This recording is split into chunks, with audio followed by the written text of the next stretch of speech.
Hey.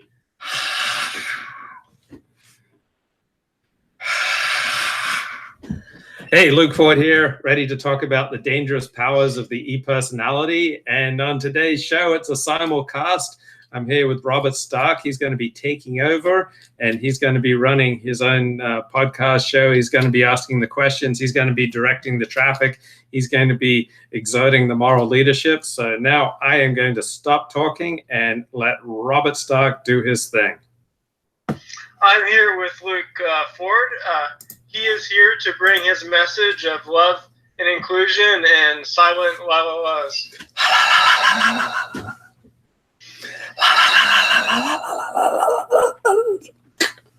Beautiful. So after a certain amount of silent la-la-las, I hope by the end of the podcast we can be at a place of serenity. Yeah, serenity now, bro. So you've been discussing this book, The Virtual You, The Dangerous Powers of the E-Personality. Did you read the book? It was by a psychologist from the Silicon Valley. Yeah, it's by a psychiatrist. I read the book and I immediately recognized the truth in it. Like, something happens to us, Robert, as soon as we go online. Like 2 minutes ago, before you messaged me, I was kind of low energy. I was about to just like lie down for 15 minutes listening to this altright.com podcast. I had nothing to say, nothing to share. Then as soon as you message me and I go, okay, I can do it now. And I got into like game mode, and suddenly one becomes much inhibited, inhibited, because in real life, nobody listens to me for longer than 30 seconds maximum at a time without interrupting me and telling me I'm stupid. But online, nobody knows I'm a dog. Like, online, I can stream for 9 hours on a Sunday and people will tune in and listen. And so that creates, like, first of all, a disinhibition, meaning I'm much less inhibited once I turn on that broadcast live button, and the things that would normally hold me back are just not there anymore. And so all sorts of things that are latent during the workaday world, during my real life, when I go to synagogue, they all drop away. And so I become much more revealed, and that's not always a great thing. On the other hand, I have not had to delete any of my live streams. So I've been live streaming for years, and I haven't gotten any strikes from YouTube? Never. And I've never had to delete anything. I've never done something on a live stream that I then became so embarrassed about it. I said, I haven't even edited any live stream I've done. I haven't gone back, deleted, edited, re-upload, nothing. I've never had to do that. So I have had some, still some reasonable self-control. So I'm not, horrifying myself by what I'm doing online, but I absolutely recognizing the disinhibiting effect of going online. So when you're online, you create an identity through this virtual persona, and you also create social status that does not exist in your day-to-day life. So do you feel your social status literally increasing as soon as you turn on your live stream as opposed to your day-to-day life? Well, I think how much grandiosity and narcissism I grow in when I go online is pretty much a reflection of my state of psychological and spiritual health. So the more unhappy I am in real life, the more discouraged I am in real life, the more my real life isn't working, then the greater the high I'm going to get if I can go online and get some attention. But if my real life is fundamentally working, which it is today, then this is just a cherry on top. So I don't think I get as much grandiose and narcissistic rush as I did, say, when I started blogging 20 years ago. So you're talking about when you were at your peak of journalism, you were writing about the porn industry, and then after that you were blogging about other issues, including celebrity gossip. When you were at your peak, did that have a significant effect on your overall psychological well-being? Yeah, because it greased the skids for me plunging into grandiosity and narcissism. And even though I had a psychiatrist who diagnosed me with a personality disorder of the grandiose / narcissistic types, grandiosity and narcissism are somewhat different. So grandiosity is thinking you're much more important than you are. And that's what would happen is I started blogging. I developed this following. I was getting about 10,000 readers a day, and sometimes I'd write a particularly important, what I thought was a particularly important blog post, and I'd go for a walk. And as I'm walking, I'm saying over and over in my mind, there's a new sheriff in town. There's a new sheriff in town. There's a new sheriff in town. So I was somewhat out of touch with reality. And then the narcissism is, I need admiration. I deserve admiration. And I only want to talk to and hang out with admirable people that, are of a certain caliber.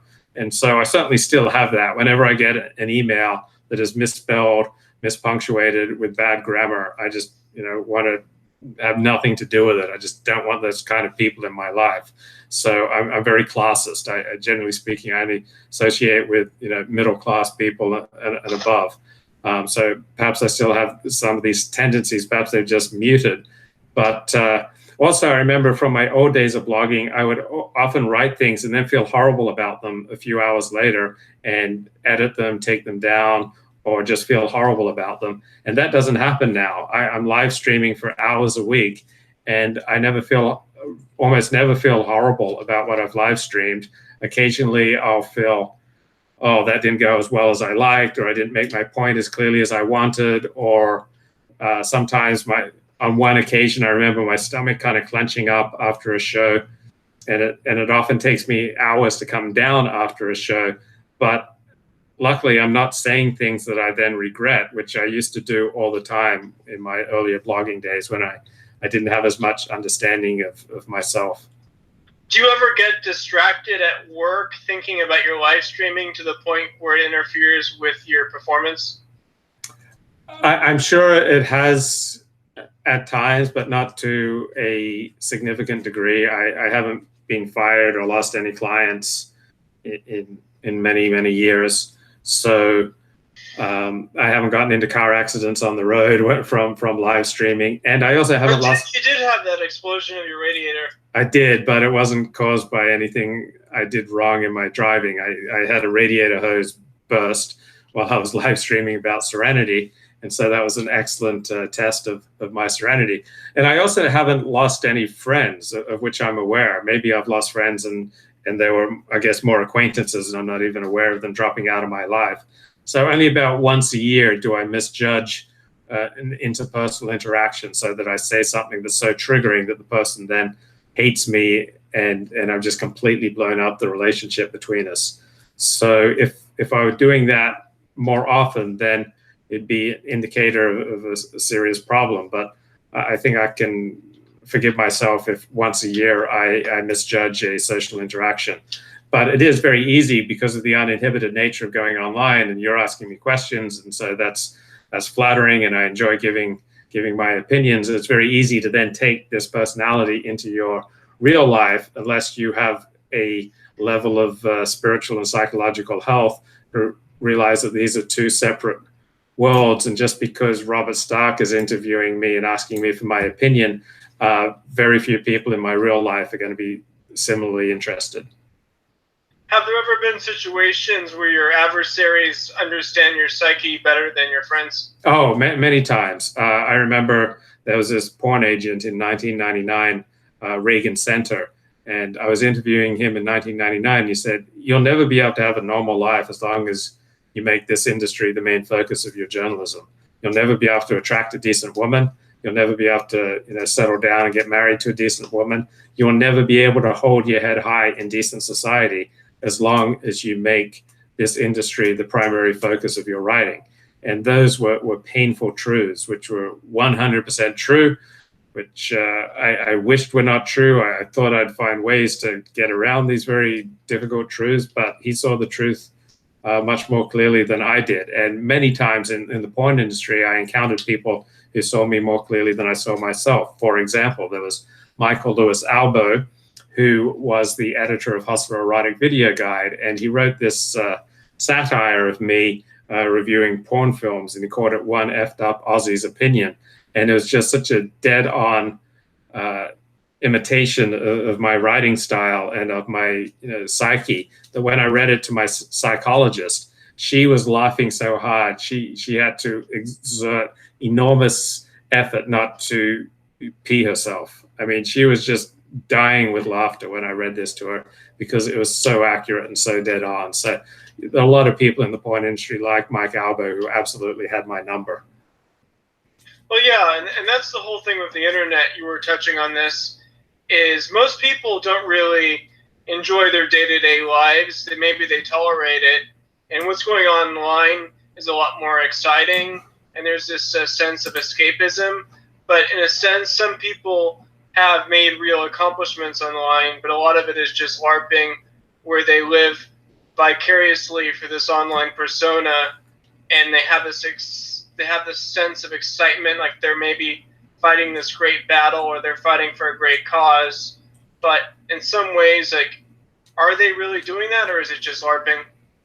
Well, it varies by individual, but overall, the internet bestows far more fame on people doing things of little importance rather than people who are doing things of great importance. For example, a Google search of Matt Harding reveals about 600,000 results at the time of the writing of this book in 2011. He's the guy who did those, Dancing with Matt videos around the world, while a Google search of Rudolf Nureyev, often considered the best ballet dancer in the history of the world, gets a mere 300,000 results. So, Matt Harding has achieved far more online fame than Rudolph. I remember for years, the #1 result for various search engines for the word Luke was my website.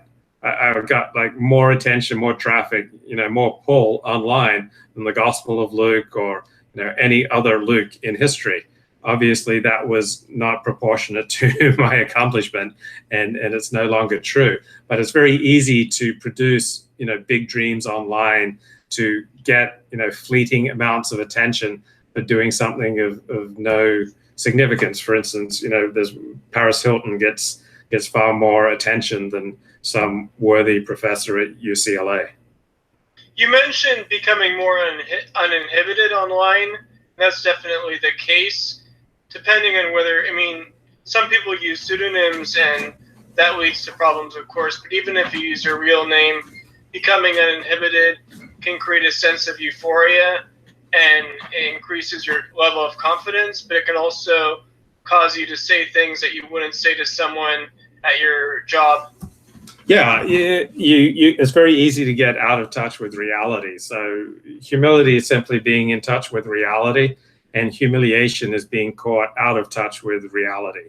So imagining that you're more important to your employer, so you start making demands, and as a result, your employer fires you. So you got out of touch with reality. You thought you were more important than you really were. And so going online and having a voice, and say just being interviewed by Robert Stark, it would be easy for me to go forward out of this interview with the expectation that other people that I interact with will be similarly interested in my opinions, and 99.5% of the time that's simply not going to be the case. So if you get out of touch with reality because you get so euphoric online, that can have a tremendously humiliating effect on your real life. And when you're online, you create your own universe where you feel a sense of power. A lot of people feel the sense of powerlessness in their day-to-day lives. Do you ever feel the sense of feeling small in a big world? Oh, yeah. Yeah, absolutely. And so, for almost all of us, our workaday lives are not that exciting and are not that rewarding. And it's very easy to feel small in a big world and feel powerless, and then to go online and just get all grandiose. You can just kind of create this better life for yourself online than you have in real life, and then you spend more and more time online. And then as you spend more time online, you become less suited to reality. You spend less time in the real world and more time in the online world, so that your ability to read and respond to social cues declines, and you get an exaggerated sense of your own abilities and your own importance. And then that leads to more failure and more humiliation in real life, leading you to devote even more resources and time and attention to your online life, which then is just this destructive cycle. So luckily for me, in the past few years, I've been able to get much of the spiritual and psychological help I needed from 12-step programs. Many of the meetings are face-to-face. You see real people, you hear their real struggles, you share your own real struggles, and you start to get an understanding of your own resentments. Basically, any uncomfortable feeling you have about another person indicates that you probably have some amends to make there. And if you're going through life, bumping into people that you feel uncomfortable about means you've got a lot of amends to make. But once you make those amends, once you make right the wreckage of the past, then you can sail through life feeling pretty good 90% of the time. You can be happy, joyous, and free. And then your online life is just the cherry on top. It's just a nice little added extra. Just like for some people, they come home, they have one cocktail, and that's it. But for other people, they come home, they have 3 cocktails and a bottle of wine over dinner, and that's obviously destructive. And you obviously use your real name, and there's these dangers of using pseudonyms. A lot of people use pseudonyms for obvious reasons because they want to protect their identity because of their job, but there are dangers to that, because what happens is you get these individuals who become very reckless using these pseudonyms, and they say really outrageous things that they wouldn't say under their real name, and then they're still taking a major risk of being doxxed.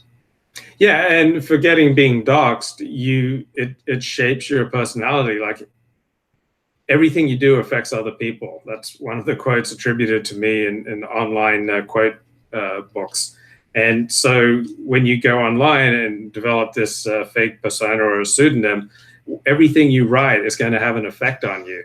So if you start getting tremendous amount of pleasure out of torturing people online, out of trolling people online, out of putting people down online, after massacring people personally online, that's going to spill into your real life, and you're going to start taking those same character traits into your day-to-day life with often disastrous consequences. Now, if you're high IQ, if you're a doctor, you're a lawyer, you're a dentist, you're a highly accomplished person, you're going to be much less likely to blow up your life from these sort of practices. So there are a lot of vices that high IQ people can get away with that will completely destroy someone with an average or a below average IQ.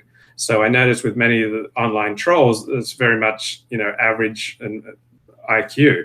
And so their trolls are misspelled. They're just, vicious, nasty, badly punctuated, poor grammar. And these people, as they get a high from being nasty online, they're not going to have the abstract cognitive abilities to understand the difference between, the online world and the real world. And these nasty trolling traits are much more likely to spill over into their real life with absolutely disastrous effects, even if they never get doxxed.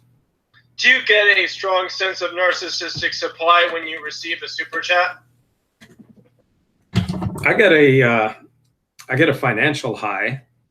I get probably some narcissistic supply. So remember, on a scale of 1 to 10, if you're a 10 on the narcissism checklist, you're going to be in jail. I mean, if you're a 9 or a 10, you're going to be in jail. I don't think I was ever more than a 7. I've never been arrested, let alone jail. I've never led a criminal life. I've never, come close to committing some. For ethical reasons, or would you be nervous about going to jail? I think both. It's just not the way I was raised, and it's not the way I think I'm genetically predisposed. Anglos create certain types of societies. So I was never that, and while I've had my struggles in the sex and love arena, I've never been tempted to expose myself in public. I've never been tempted to solicit underage sex. I've never solicited a hooker. I've never had a lap dance. I've never touched drugs or alcohol to excess. So there are a lot of things that were never an issue for me, but I did have a disabling amount of narcissism and grandiosity that made it difficult for me to develop and sustain relationships and friendships. And so when I was at a 7, I was much more vulnerable to narcissistic supply than my self-perception is. I'm probably at a 4 now, or maybe I'm a 5 now. So I'm less vulnerable than I used to be. Now, as far as super chats and their effect on me, it basically depends on how much money is behind the super chat. This week I had a $100 super chat. So how did I react to that? I went, whoa. And it's not just the super chat. It means, hey, maybe I can make this my life. Maybe I can quit doing other things that are less interesting, less exciting for me, and just concentrate on streaming. I would love to do that. And when I saw that $100 super chat, immediately my mind thought, oh, this is a possibility. Just like Andy Worski makes a living from Worski Live, maybe I can make a living from my YouTube streams. And when you get a $100 super chat, makes you think, yeah, this is possible. In Orthodox life and Jewish culture in general, if you're not profiting from your live stream, do they view you as kind of a nut or a loser? Yes.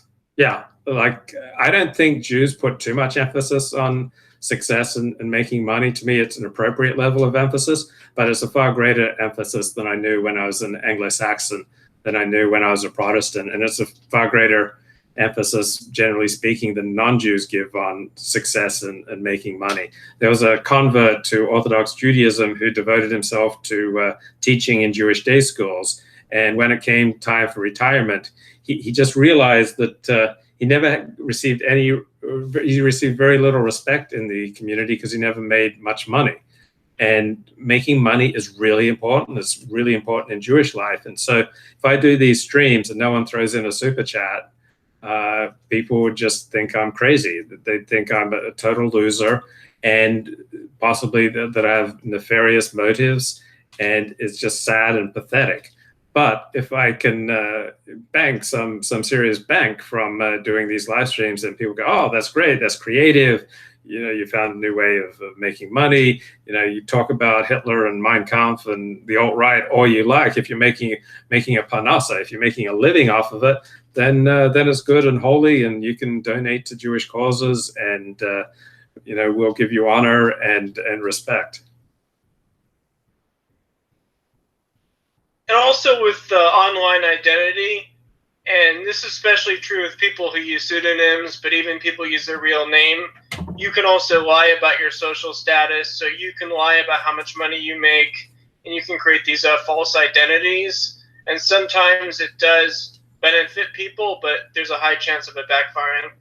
Yeah, and it's not so much the matter of being doxxed, it's just that you're very likely to develop character traits. Unless you're a fundamentally grounded and good person who's psychologically and spiritually healthy, you're very likely to go off the rails if you engage in flaming under an anonymous handle, because it just incentivizes horrible traits, which if you indulge in them online in your e-personality, you're going to come out in your real life personality. So you'll be more short and abrupt, or even rude and mocking and cutting in a work email, or to a client, or to a friend, or to a member of your religious community, and that will have very negative consequences. And I remember that did happen to me. I lost touch. I'm thinking of some very embarrassing examples. I met this older woman at synagogue, and we just really hit it off. It was not going to be anything romantic, but we just interpersonally just really hit it off. And then I received this like hysterical denunciation from Hypatia Lee, a porn star. And I just found it so funny that for some reason I thought it related to my conversation with this older, very professional Jewish woman, and I forwarded it to her. She was absolutely horrified, and I never really had a chance to talk to her again. She said, never send me anything like that again. And so I was just completely out of touch with reality. And another time I had a good female friend at synagogue. I'd always sit with her every week. And again, something I found funny that someone had emailed to me, I forwarded to her, and she was so offended, she didn't want to talk to me. Eventually, I managed to make amends. But this happened to me again and again and again. Things that I found very funny, other people found appalling, and caused them to distance from me. And also the other thing that I'll never realize how much like real life connection I've sacrificed by living so much of my life online.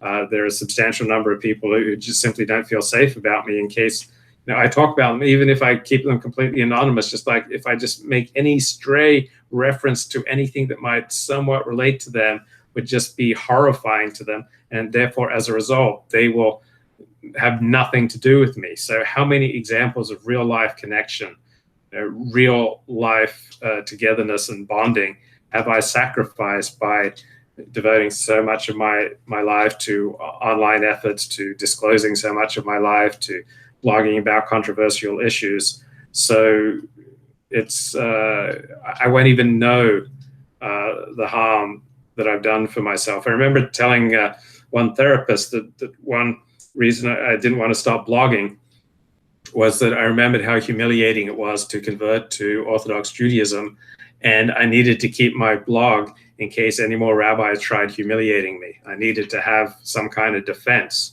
Are you talking about that rabbi who was involved in the sex scandals? Well, no, not just him, but he did have a very sharp insight into me. He said, I get the feeling from you that somebody in religious authority abused their authority with regard to you. And yeah, that's true. I was often humiliated as a child by people in religious authority. So I have this predisposition to hate people who to me seem to abuse religious authority to humiliate me. So I try to develop this strong, blog following so that I would have a defense in case, rabbis went around humiliating me like I thought they did in the past. And my therapist said, well, what if you could only get well if you put down your weapon? And it was a profound insight. Have there been instances where you've made comments that are either politically inappropriate or sexually lewd in a shul setting or a work setting that have harmed your social connections or even your work connections? Yeah, I mean, that happened all the time, particularly when I first came to Los Angeles. I was on a drug called Nardil, Nardil, and that had a disinhibiting effect. And I was on that till 1999. So my first 5 years in Los Angeles, I frequently said things and even did things that just destroyed my reputation in the community. I remember there was this one girl that I kind of cornered in the kitchen at a Shabbat dinner, and I think I probably put my hand on her shoulder or on her waist. And apparently, I can't even recall who it was, but I just hear about it secondhand. Like, years and years later, she would go to rabbis saying they should not allow me in their synagogue. She will, come to tears when she thinks about how traumatizing that incident in the kitchen was.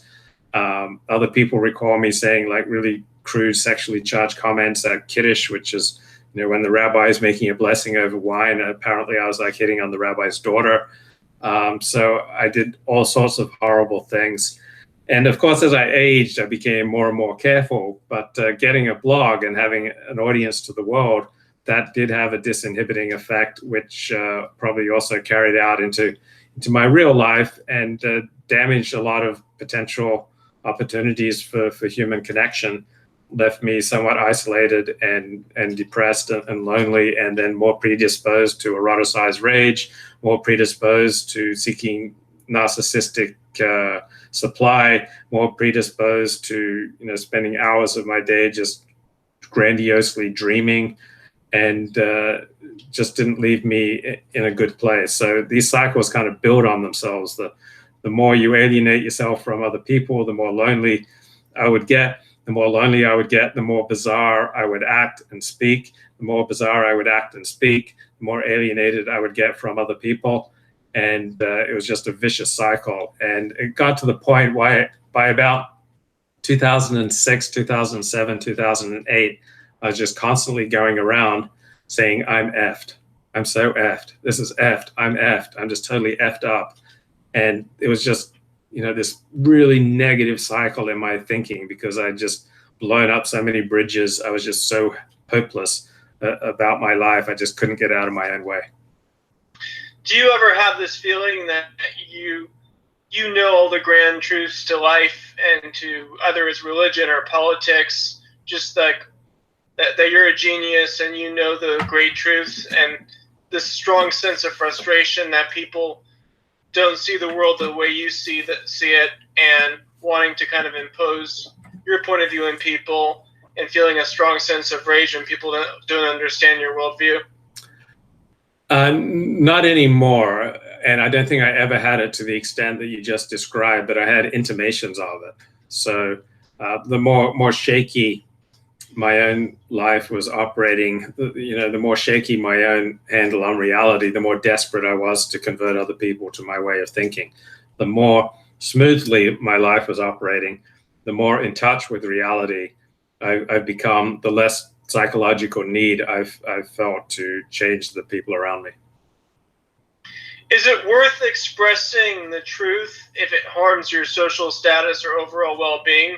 This is obviously a big issue for the alt-right, but you give the parallel example that Jews view Christianity as idolatry, but they don't necessarily go around saying that because it would harm their interactions with Gentiles. So is it worth expressing the full truth, or should people tone down their views to help their interactions? Virtually never.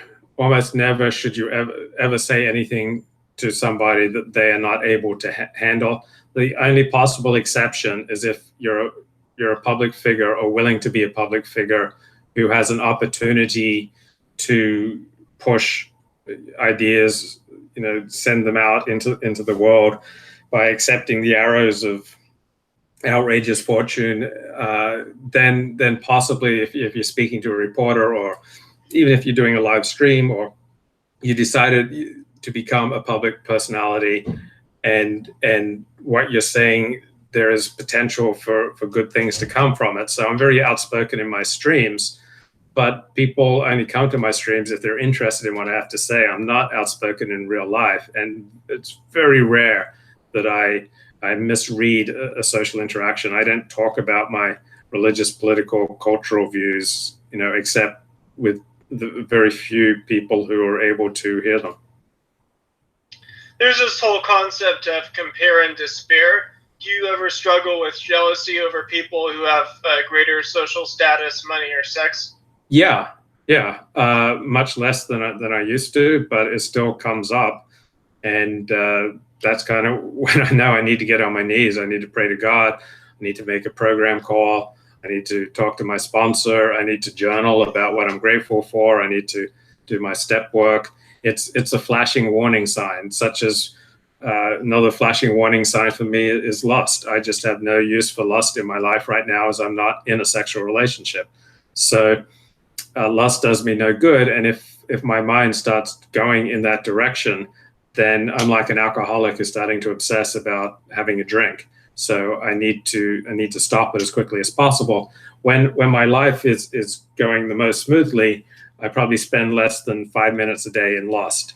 But when that time starts ticking up over 20 minutes, 30 minutes to an hour, I realize I'm in trouble, and I've got to make some changes and deal with it, or it's going to spill out in ways that are going to do me harm. You had a one-man play titled Eroticized Rage, and that's something you mentioned you struggled with. Talk about your struggles and what is the worst case outcome of eroticized rage? Oh, well, eroticized rage is anger that's been sexualized. And for me, I never came close to the worst case outcomes, which would be criminal behavior. So I never came close to rape or child molestation or even affairs with married women. I've always stayed completely away from messing around with married women. But for me, it just meant in my intimate relationships, I was pursuing intensity more than intimacy. So I was always looking for new scenarios, new things to experiment with to up the intensity of the interaction, rather than using sex as a bridge towards intimacy. And I would also kind of go through the day like looking for erotic interludes or erotic hits that I can store up and use in some kind of erotic fantasy. And so I wasn't really present for a lot of my interactions with people or for my work, because I was just so desperately in need of some kind of erotic hit or erotic high. And it was wonderful, I found, when I completely ceased masturbation, entered a 12-step program, pursued the 12 steps towards sexual sobriety. And suddenly the hours a day that I'd spent lost in sexual fantasy started dropping to under 30 minutes a day on average, to under 20 minutes a day on average. And my life suddenly became really smooth. And I was able to interact with women like they were people, because I wasn't going to be able to use those interactions in some kind of erotic fantasy. And so if I was talking to the cashier at work, that's all it was. I wasn't trying to look down her top. I wasn't trying to arrange how I could, seek her out, afterwards, or imagine scenarios in which we'd get together. I was able to free up my mind for a much more normal life. And so letting go of that obsession, kind of getting out of that downward cycle of rage. And I was using that rage to kind of buck myself up, to imagine that I was a really important person who could, command women to fulfill my sexual needs. I was able to get out of that, hate-fueled fantasy and move into reality, and just deal with people on a normal basis. And life became a lot easier. When you teach Alexander technique, a lot of your clients are attractive women, including actresses and models. How do you practice restraint? Actually, it's been pretty easy, because, well, it's hard to get the truth from other male teachers. Like, are they really going to tell you? Like, if they ever admitted that they did something inappropriate, it could be the absolute death of their teaching practice. But for me, it's been pretty easy. You just go into that teaching mode. So I haven't even had to struggle with it. So I don't think I've had to spend time on my knees praying that I, don't misbehave. It hasn't even been welling up from under the surface. I just get into teaching mode.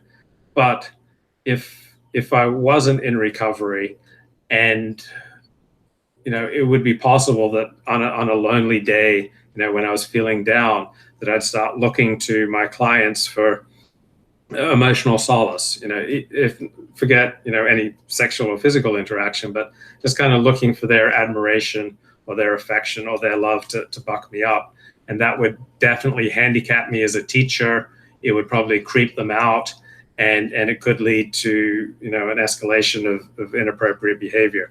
But so far, I found just being in teacher mode, that I'm here to transmit certain principles of how the body moves.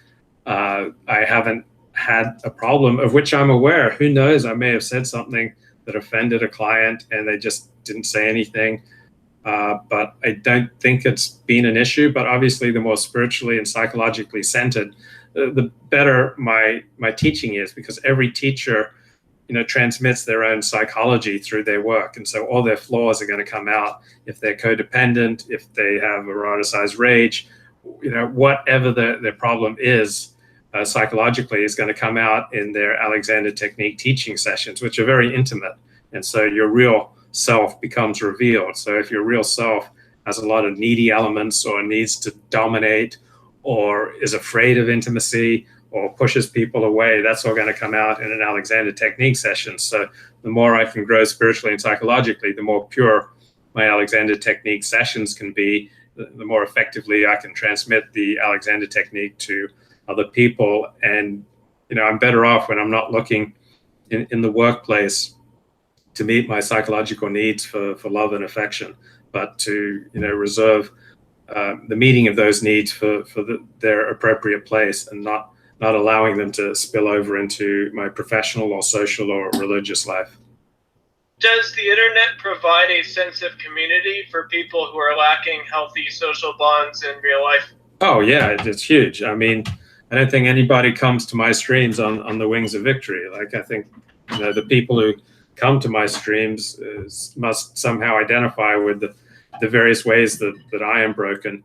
It perhaps speaks to them for things that they're struggling with in their life. And so, yeah, a lot of people who struggle with real life interactions then try to, interact online.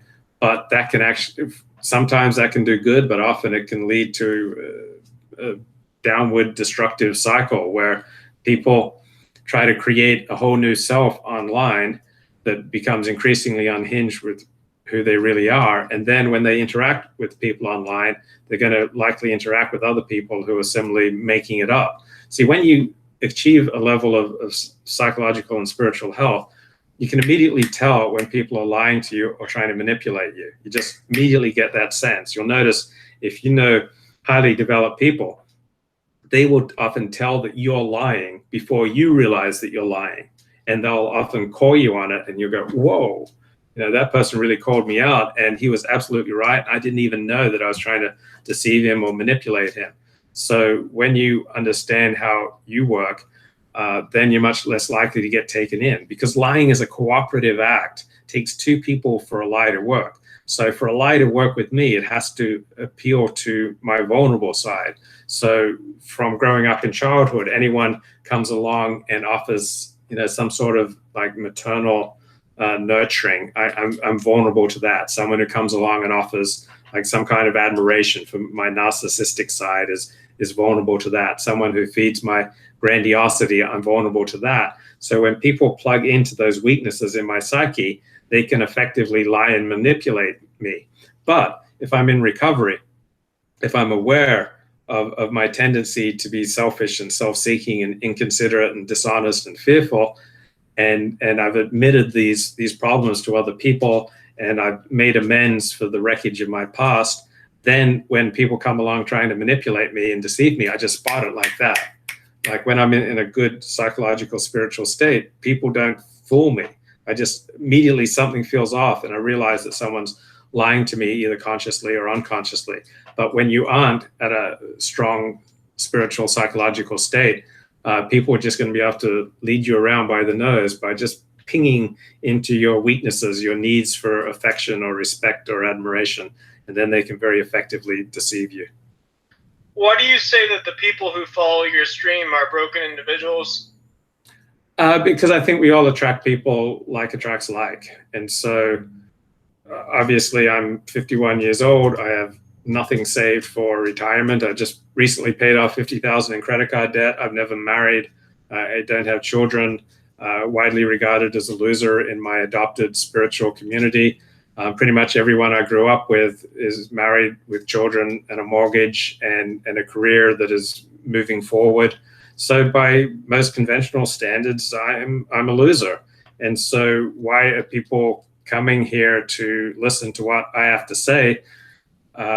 It's because there are things in what I have to say or in my experience or things that I'm struggling with that resonate with them. If it didn't resonate with them, they wouldn't be interested in the stream. It would just be pathetic, or it'd just be dysfunctional, or it just would be on a tone, on a level that just doesn't speak to them. Like we all transmit with our words, with our actions, with our demeanor.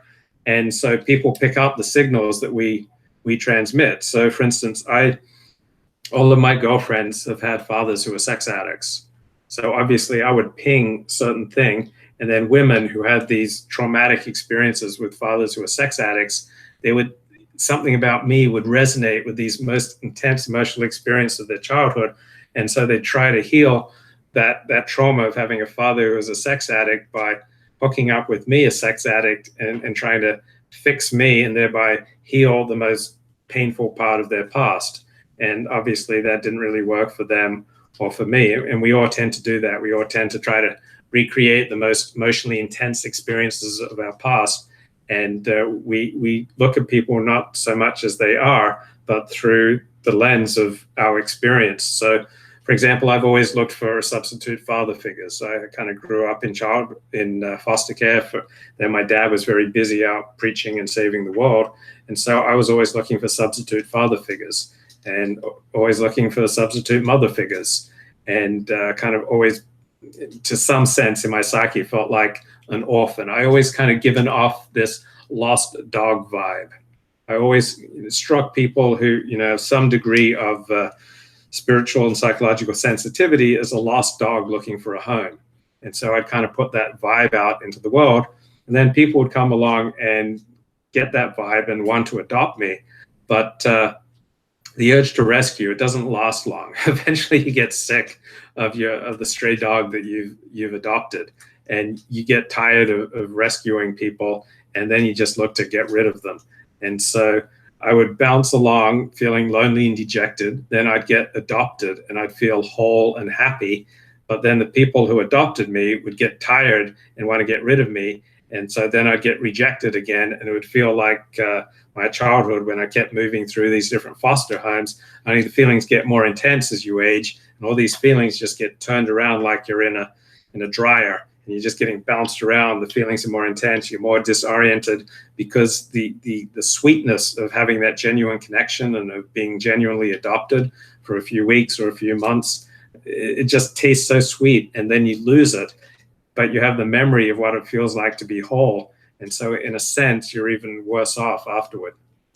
Does being in a community that puts such a strong pressure on being successful and starting a family and status, does that add extra pressure to your life and feelings of inadequacy? Yeah, it's more intense. So it just makes everything more intense. So, for example, moving was very traumatic. A few years ago, I had to move, and realizing what I could purchase, with my financial funds available, was just a very unpleasant experience of reality that really shook me up. It was just a horrible experience psychologically, not the logistics of it. The logistics of it was just fine, but psychologically, it just made me realize what a loser I was. Then on the Jewish Sabbath, there are all these limitations on what you can do. You can't stream. I can't go online. I can't blog. I can't lose myself in Netflix and movies. So I have to confront reality. And if it's a Sabbath or a Jewish holiday where I don't have any invites, when nobody wants to make me a part of their home, it can be very lonely, and you're confronting yourself. You're having to look in the mirror and see the situation of your life. Or during the workday week, you can distract yourself from the true reality of your life, and you can go online and you can live in a world of fantasy. Oh, because I can bring 60 people into my stream right now and talk about the dangers of the e-personality. It means, hey, I've got something to say. But on the Sabbath, on Jewish holidays, when I can't stream and I'm alone, and I can't live in that world of my e-personality anymore. Now I have to confront reality. Now I have to confront where I'm really at in life. Now I have to understand, how many people want me around. What is the quality of my bonds with my community and with my friends?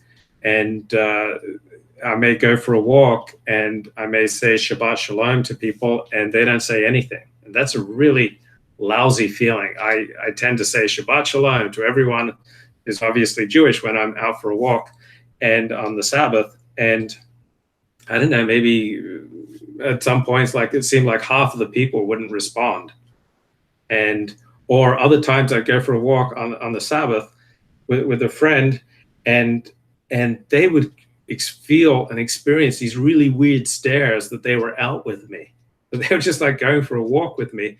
Other people would look at them as though there was something wrong with them. What the hell are you thinking? And so my friends picked up that vibe. And then I remember I had a co-host on one of my streams who made the point to me that, look, nobody's social status is enhanced by being seen talking with you. And so he wasn't wanting to be nasty. He was just telling the truth. And so it wasn't. Have you interviewed a number of semi-famous celebrities? Yeah, I have interviewed a number of semi-famous celebrities, and I guess they had enough, fame that my bad reputation did not rub off on them. But yeah, so embracing reality, as long as I can live in reality, then I don't get humiliated. For instance, I don't know if you've ever had the experience of trying to join a conversation where you're not wanted.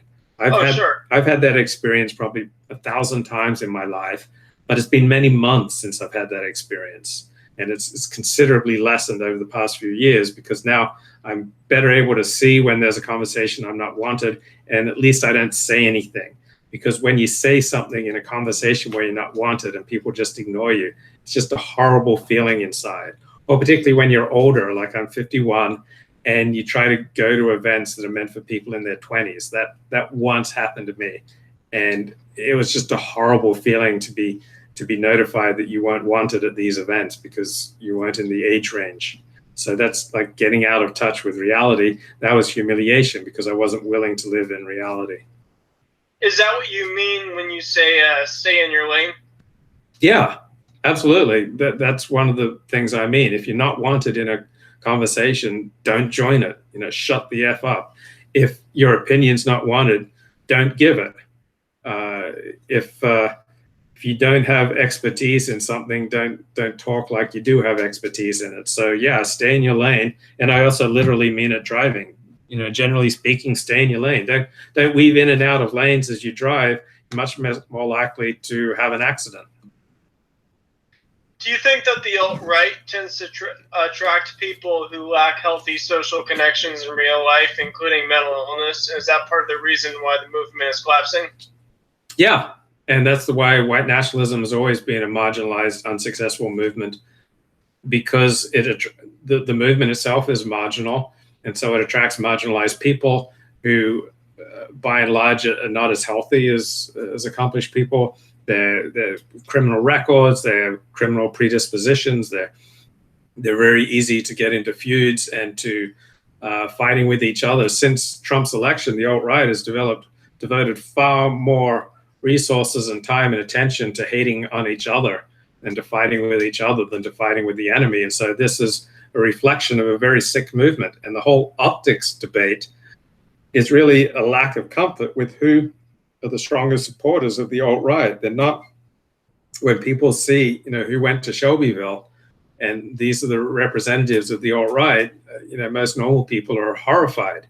And so a movement devoting so much time to debating optics is an indication of a movement in grave peril, and a movement that's spiraling downward. Like, I can't think of anything parallel to that. It's not normal for a movement to devote so much energy to optics, and that only happens when you're fundamentally uncomfortable with who you are, like who your group is, who is responding to your message. So I think Jared Taylor has the right idea when he puts forth a message that attracts a higher quality of people, who he insists that they dress in suits and ties and formal attire when they come to his gatherings. That, again, weeds out the skinheads and the criminally predisposed. So the type of people that you attract is a reflection of you. So I am excited by the quality of people that I attract to my streams. The points are just so smart. Are they primarily alt-right or Orthodox Jews? Oh, they're about 80% Daily Stormer and Right Stuff types, and I'd say less than 10% Jewish. Are some of them people you see in Shul and they're like, "Hey, Luke, I just saw your live stream"? Occasionally, but people, I'm under no illusion that every word I say will filter around. Like, Orthodox Judaism is very insular, and so everything people do and say within it, gets filtered around and people find out. But on the other hand, very few people in my religious community are paying attention to my streams. They would only do that if I went outside the bounds of what is permissible. So on the one hand, most people in the chat won't realize this, but pretty much everything I'm saying is within the permissible bounds of Orthodox Judaism. Because I'm saying it, I'm still part of the community. I haven't been thrown out of anywhere because of my streams. I haven't lost any friendships or any connections. And so if I did exceed the boundaries of what is permitted, I would find out very quickly. I'd be excluded. I would be expelled. But it's important to me to speak from within Orthodox Judaism, which is not saying that I represent Orthodox Judaism, but I am within that community. And do Orthodox Jews care less about political correctness and the kind of topics that are controversial that you talk about than, say, if you were attending a Reform synagogue and how they would react? Yes, though the more modern Orthodox are more politically correct. So you're modern or ultra-Orthodox? I don't affiliate with any particular type of Orthodox Judaism. I'm comfortable from the modern to the Hasidic to the traditional to the yeshivish. I'm equally comfortable in all those different Orthodox worlds. I don't promote or identify with any one particular approach to Orthodox Judaism, but generally speaking, the more traditional you go on the Orthodox spectrum, the less politically correct people are. So Orthodox Jews obviously have a community as thriving as far as social bonds. They have demographic growth and they're economically prosperous. Why don't you see Northern European whites doing the same thing in a place like LA? Well, I think they do. I think Episcopalians are highly successful, highly intelligent people. It depends on the group of Northern European whites who are here. But by and large, I think Northern Europeans who are in Los Angeles are successful. There's individuals who are successful economically, but they tend to be more individualistic and they're declining demographically. Yeah, that's true. So I think because Northern Europeans aren't as well suited for between group competition, I think they have thousands of years of successfully competing with a very harsh and isolating environment.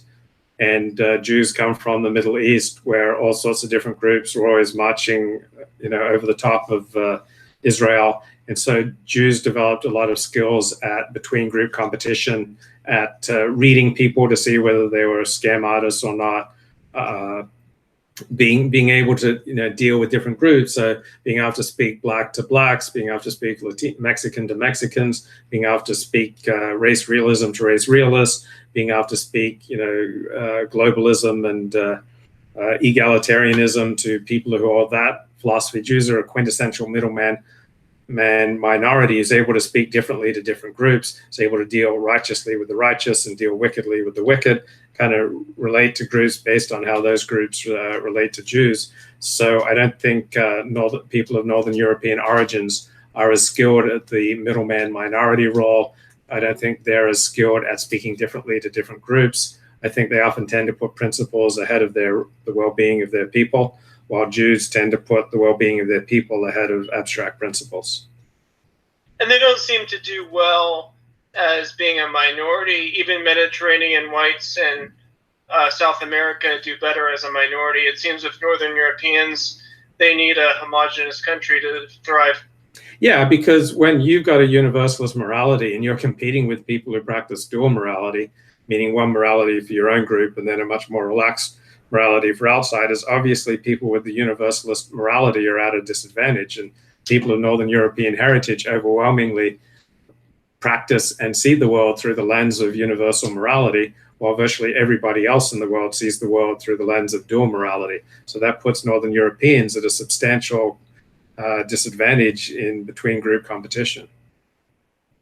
Do you see it as inevitable that European Americans will become a minority, and do you see that as a negative trend?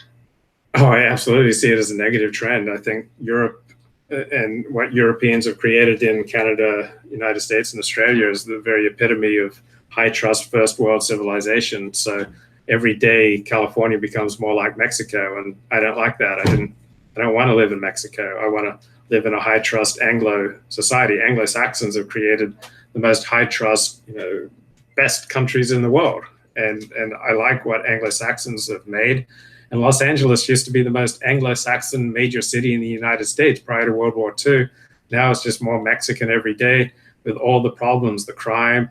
I mean, when Mexicans come here, they bring crime, they bring drugs, they're rapists, and some, I guess, are good people. But I don't like to go to the beach and see the fat ones wading in the ocean with their T-shirts on. I just find it unsightly. Like no Anglo-Saxon would do that. So what do you see as the solution? Is this an inevitable trend? Oh, love and inclusion, study of the Bible, embracing the 12 steps. I see freedom of association. Like I think when you promote an ethno-state, that just energizes your enemies 100,000 times more than you can energize your own devotees. So I think it's best to support anodyne things like freedom of association, love and inclusion, God, go to church, move ahead in your career. To me, when you take the red pill, it should lead to you making more money. It shouldn't lead to you getting discombobulated so you get fired. It should lead to improved relationships with your family and friends, not destroyed relationships with your family and friends.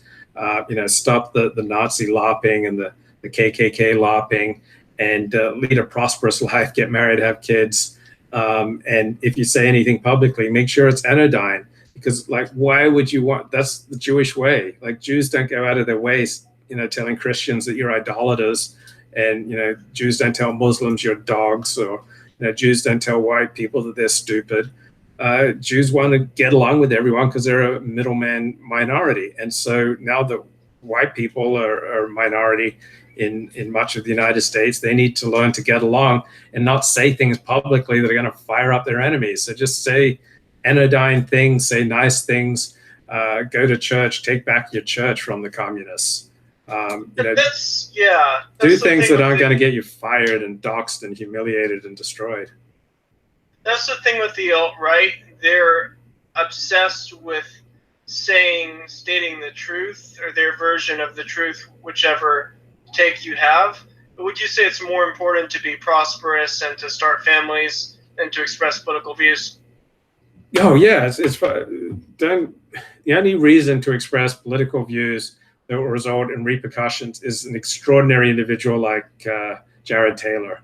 Okay, there is a place for extraordinary individuals to say unpopular truths, but it's grandiose, it's delusional, it's narcissistic to imagine that you are such a person, unless you're that one person in 100,000 who has the cognitive ability and the charm and the successful life of a Jared Taylor. But there are very few Jared Taylors, and most people would be better off not saying things publicly that are going to come back to hurt them. And I mean, he's made tremendous sacrifices. I'm sure if he was like a mainstream normie conservative, he would be much wealthier. Yeah, he's made sacrifices, but he's always lived in reality. He's always supported his family. He's had a nice home. He makes a lucrative living translating Japanese to English, English to Japanese in court cases.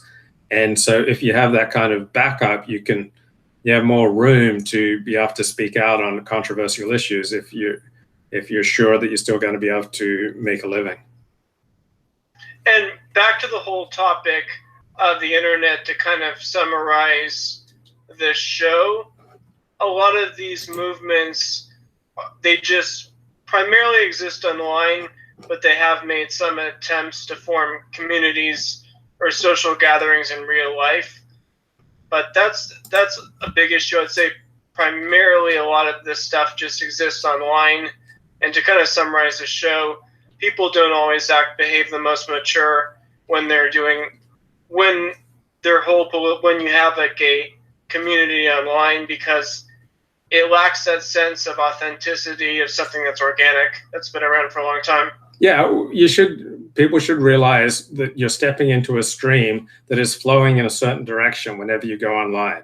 So the stream is always flowing towards disinhibition. You're becoming less inhibited when you go online. The stream is always flowing towards grandiosity. The stream will always make you feel that you're more important than you are. There will be a strong push in that direction. The stream is always flowing towards narcissism, that you're deserving of admiration and praise and should only hang out with superior people. The stream is always heading towards morbidity. Going online and expressing yourself, there will always be a push to express the darker parts of yourself that you would never normally express in public. And the stream will always push you towards impulsivity, just reacting without thinking through the consequences. So these are the inevitable pushes and pulls of the stream that happens when you go online and start speaking out or shopping, all these things. And so the more grounded you are, the more psychologically and spiritually strong you are, the less vulnerable you're going to be to these tides and currents. But these tides and currents still exist, even if you're a 10 out of 10 on the spiritual scale. So being cognitive of what's going on, and being careful about, is your e-personality your online persona reconfiguring your real true self in your real true life in a way that is hurting your connection with other people? If you're getting fired, if you're losing friends, if you're losing income, these are all warning signs that your online persona has infected and negatively affected your real life. So, Luke, should we end this show on some more silent la-las?